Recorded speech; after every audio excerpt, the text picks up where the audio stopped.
দীপ্ত ছিল মাঝামাঝি, এদিক দিয়ে দাঁড়ানো ছিল দীপ্ত। ছাত্রকে প্রলোভন দেশি অস্ত্র টেটা রামদানি এদিক দিয়ে হামলা করছে।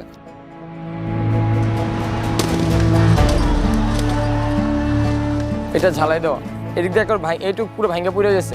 প্রায় 200-300 মানুষ একসাথে এদিকে করছে, কারণ এদিক দিয়ে হামলা করছে, ওদিক দিয়ে সব দিক দিয়ে একবার চাপায় ফেলাইছে আমাদের ছাত্রদের। এই যে এদিক দিয়ে অনেকে ওঠার চেষ্টা করছে, এটা ওঠার চেষ্টা করছে, পুলিশ ছাত্র কাউকে উঠতে দেয় নাই।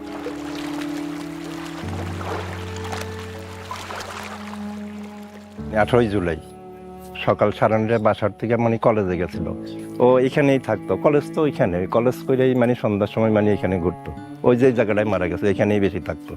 এই নির্মমতা তো বলার মতো না, মানে অনেক ছেলেরাই মানে উঠে গেছে, উঠছিল ওইখান দিয়ে, মানে ওই যে ওই জায়গাটা দিয়ে উঠছিল, পুলিশে বাড়ি দিয়া বা ছাত্রলীগের বাড়ি দিয়ে নামাইছে। আমি এমনই আবার কিন্তু মাঝে আমি বুঝতেই পারলাম না ও তো বিপদে বসে।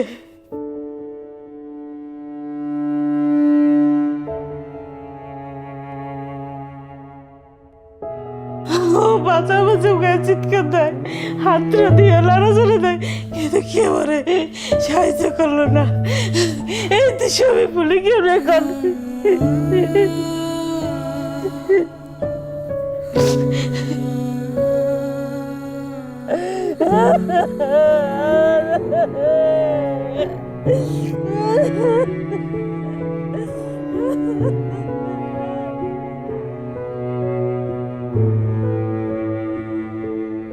শান্ত কিন্তু অন্য একটা মানুষের চেয়ে আলাদা অনুভব করছি ও শহীদ হওয়ার পরে। ওর ফেসবুক প্রোফাইলে লেখাটা দেখলাম যে হৃদয়ে শাহাদাতের উচ্চাকাঙ্ক্ষা লালন করে সে হৃদয়ে কখনো হতাশ হয় না। বয়সে ছোট কিন্তু বড় বড় সিনিয়রদের সাথে চলাফেরা করছে। শান্তমণি খুব মেধাবী, ও অ্যাকাউন্টের স্টুডেন্ট, ওকে পাসপোর্ট রেডি করতে বলছিল। ও স্টুডেন্ট বিষয়ে বাইরে যাবে, সুশিক্ষায় শিক্ষিত হয়ে ভালো একটা অ্যাওয়ার্ড নিয়ে আসবে, সেরা মা হব আমার আকাঙ্ক্ষা ছিল। আল্লাহ তাআলা আমাকে এত বড় অ্যাওয়ার্ড দিয়েছে, আল্লাহ যেন তার শাহাদাত কবুল করে।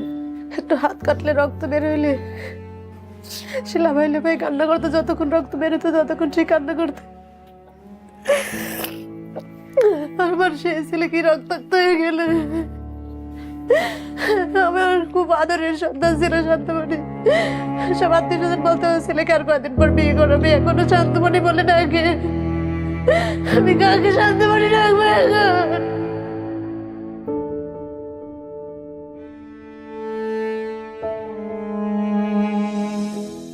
কতটা তুমি হারালে বন্ধু, কেঁদেছে অন্তর।